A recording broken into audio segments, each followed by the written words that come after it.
যারা উলামায়ে কেরামদেরকে মহব্বত করবে, ভালোবাসবে, উলামায়ে কেরামদেরকে মুফাসসির কোরআন বলে, যারা উলামায়ে কেরামদেরকে ভালোবাসবে এরা ঈমান নিয়ে মৃত্যুবরণ করতে পারবে। তার পাশাপাশি হযরতে আসিয়ার কথা বলেছে। হযরত আসিয়া যেমন করে ঈমান নিয়ে মৃত্যুবরণ করেছে, যেমন করে ঈমান নিয়ে মৃত্যুবরণ করেছে, হযরত আসিয়া ঠিক উলামায়ে কেরামদেরকে, আলেম উলামায়েদেরকে যারা মুহাব্বত করবে, ভালোবাসবে,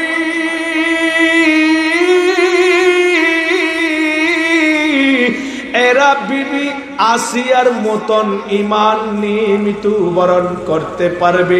আবার মুফাসসির কোরআন বলে যারা উলামায়ে কেরামদেরকে মহব্বত করবে না, ভালোবাসবে না, উলামায়ে কেরামদেরকে নির্যাতন করবে, অত্যাচার করবে, জুলুম করবে, ওনাদেরকে নিয়ে বিভিন্ন বাজে কথা বলবে, এই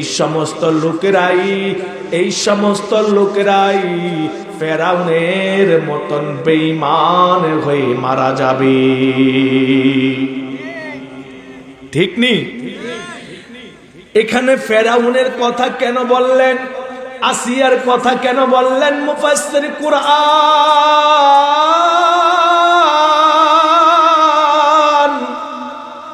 এ দুনিয়ার মুসলমান, এ যুবক, এ বৃদ্ধ বাবাজি, এ পর্দার অন্তরের মা, উলামায়ে কেরামদেরকে মহব্বত করতে যাইয়া এখানে কেন বিবি আসিয়ার কথা বললেন আর ফেরাউনের কথা কেন বললেন? বাবারা, যুবক ভাইয়েরা শোনো, বিবি আসিয়াই ফেরাউনের স্ত্রী। বিবি আসিয়া কার স্ত্রী? তাহলে এবার শোনেন, এই ফেরাউন ওনার উজির যখন এসে বললেন, ও ফেরাউন, ও বাদশাহ, আপনার এই রাষ্ট্রের মধ্যে এমন একজন নবী আসতেছে যে আপনার সঙ্গে যুদ্ধ করবে, আপনার বিরুদ্ধে থাকবে, সে আল্লাহর দ্বীন প্রচার করার জন্য এই জমিনের মধ্যে আসবে। বলো কি, আমার বিরুদ্ধে লাগবে? এখন করণীয় কি? সে এখনো দুনিয়াতে আসে নাই, মায়ের গর্ভে। এই ফেরাউন ছোট ছোট মাসুম বাচ্চাদেরকে ক্ষমতার লোভের জন্য, ক্ষমতার জন্য ছোট ছোট মাসুম বাচ্চাদেরকে হত্যা করে ফেলেছে। মায়ের কোল থেকে টান দিয়ে এনে জবাই করে দিয়েছে। এই ফেরাউন মায়ের গর্ভের থেকে ছোট ছোট মাসুমদেরকে টান মেরে এনে হত্যা করে দিয়েছে, জবাই করে দিয়েছে।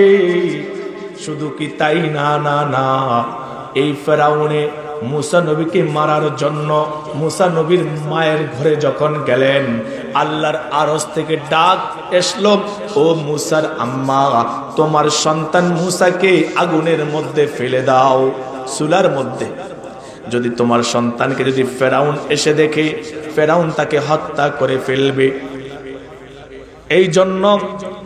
এই জন্য তুমি তোমার ছেলে মুসাকে আগুনের মধ্যে, চুলার মধ্যে ঢুকিয়ে দাও। যখন ঢুকিয়ে দিলেন, ফেরাউন এসে দেখে কেউ নাই, ছোট কোনো মাসুম বাচ্চা নাই। চুলার থেকে আবার টান মেরে উঠাইয়া দেখে মুসা যেমন মুসা তেমনি মুসা, একটি পশম জ্বলে নাই। এই কুদরত কার? কাদের রক্তদারি বরকামাল, আন্তা রব্বি আন্তা হাসবি জুল জালাল। এই কুদরত কার? আমার ভাইয়েরা, যেমন মুসা তেমনি মুসা।